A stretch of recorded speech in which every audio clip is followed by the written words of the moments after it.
Welcome to another episode of our video series of the personal transformation and self-knowledge. It's so good to be back. I hope you're doing well. I'm actually really energized because this stage we're talking about today, this idea of courage, this is where everything we've discussed before, it stops being theoretical. Yes. This is where it gets real. Exactly. It's where the idea of the Yeni Ben, the new self, it stops being just a vision and it starts to become a tangible fact. Right. I mean, we've covered intention. We've talked about decisive action, persistence, all of that. But those things, they often happen inside a space you're already comfortable with. That's the key. They're within known boundaries. But today, we're getting into the pivot point, the real lever. We are focusing on this step of courage, or Basiret. Which our sources call the Adlayip Ashma Noktasi. The leapover point. Exactly. The point where you cross a threshold and there's no going back. Huh? It's the moment where all that foundation you build is suddenly forced to support a completely new reality. And what we really want to unpack for you today is why that leap is so powerful. It's not just, a feel-good moment. It's neurological. We're going to show you how one act of courage creates a very specific mental state. A state that basically unlocks a profound ability we call Basiret real, true insight. Okay, but hold on. We spent a lot of time establishing that intention and persistent effort were the bedrock.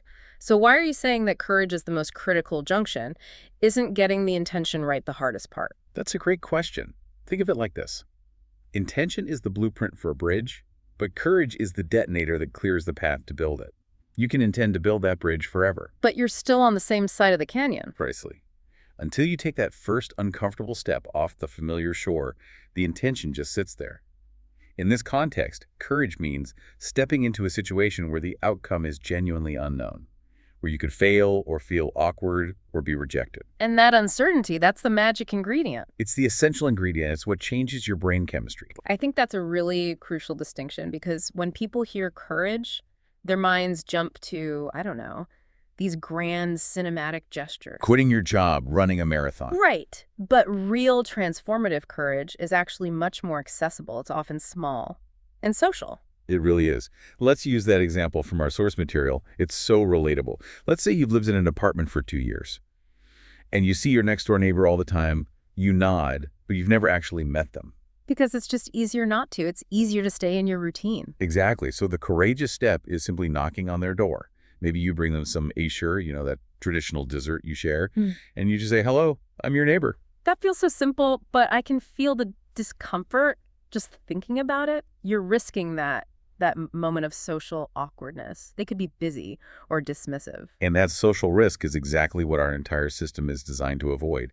Our brains want safety, and historically, social rejection was a genuine threat to survival.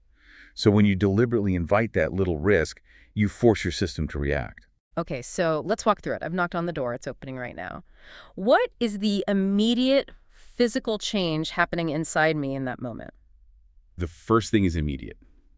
Alertness. Uyanıklık. Your system just snaps into a state of high vigilance. Atuyakız durumu. Okay. Your body's producing adrenaline, cortisol, not for a fight, but to gather data at lightning speed. Your brain just wakes up.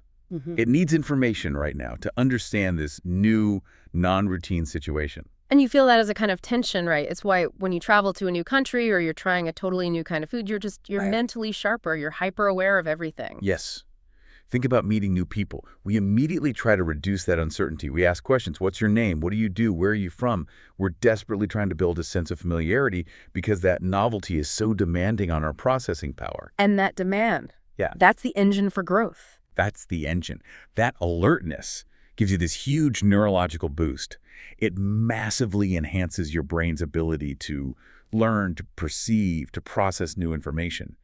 Critically, the production of synapses, those little connection points, it just accelerates dramatically. So you're not just feeling more alert, you are literally building new, stronger neural pathways. Just by subjecting yourself to a little bit of the unknown, you're creating the physical infrastructure for that new self to operate on, getting it off the old, worn-out tracks. Which brings us to why it's so important to break out of that automatic pilot. Our sources are so clear on this. Huge parts of our lives are just routine.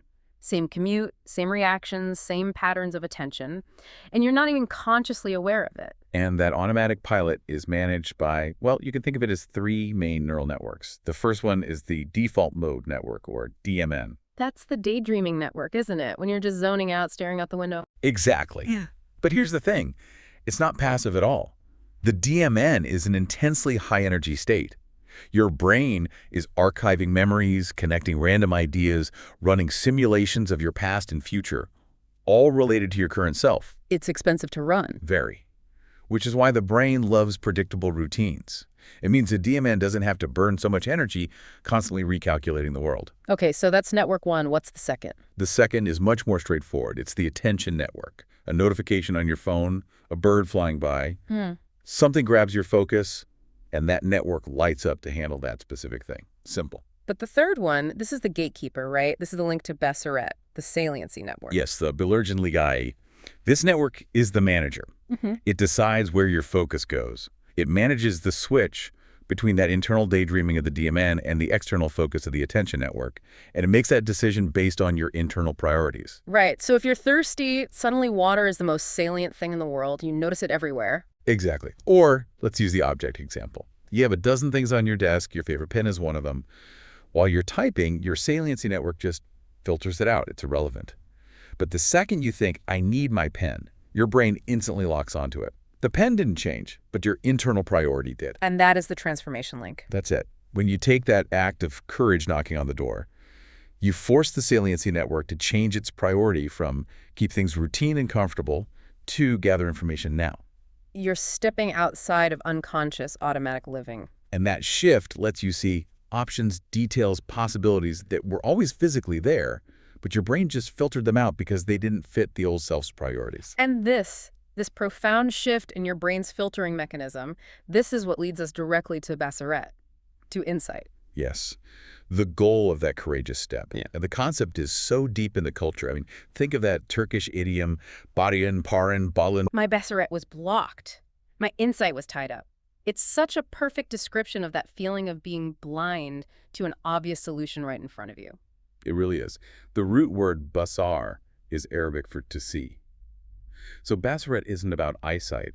It's about the ability to perceive and understand what's already visible, but you've been missing. And what blocks it? Our sources say it's chronic stress and being stuck on that automatic pilot. Right. All your energy is going into just maintaining the routine. There's no cognitive space left to notice anything new or different. It's like in a business meeting, the old self on autopilot just hears the words, looks at the data, sticks to the script. But the self with activated Basiret. That person notices the tiny details, the body language of the quiet person in the corner, a passing comment from a junior colleague that actually opens up a huge overlooked opportunity. That's the power of an expanded perspective. That is the gift of Basiret. The courageous act gives you alertness, which changes your saliency network, and the reward is Basiret. Suddenly you see not just opportunities, but different reasons why people act the way they do.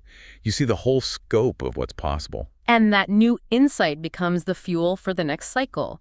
You see more options, which gives you hope, which leads to new intentions and then new efforts. It's a self-sustaining feedback loop. Which is why movement, both physical and mental, is absolutely necessary. You simply cannot gain a broader perspective by staying in the same place, doing the same things. Your saliency network will just keep showing you the same old world. You have to force your Basiret to engage. You know, this reminds me of that well-known advice from the clinical psychologist to young people who wanted to change the world. Oh, clean your room first. Exactly.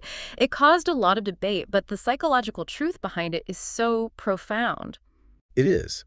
If you can't manage the small, immediate realities in your own space, the messy room, that difficult email you keep avoiding, you're basically telling your brain that your current priorities are, well, they're not working. You haven't mastered the small act of courage. So how can you expect to handle the big ones? Mastering the discomfort of cleaning a garage prepares your mind for the much larger discomfort of, say, changing careers. It proves to your brain that uncertainty is manageable.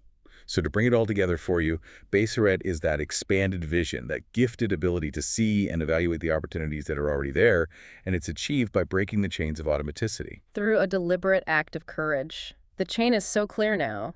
Courage leads to alertness.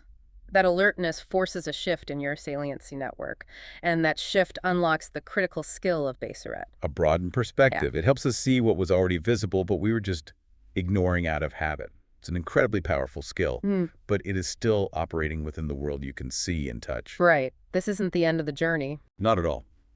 The next stage, and this is where it gets truly fascinating, involves a much more complex ability, the capacity to see the unseen, the gorilla mind, to perceive that which has not yet become physically real, and that is the ultimate destination for self-knowledge.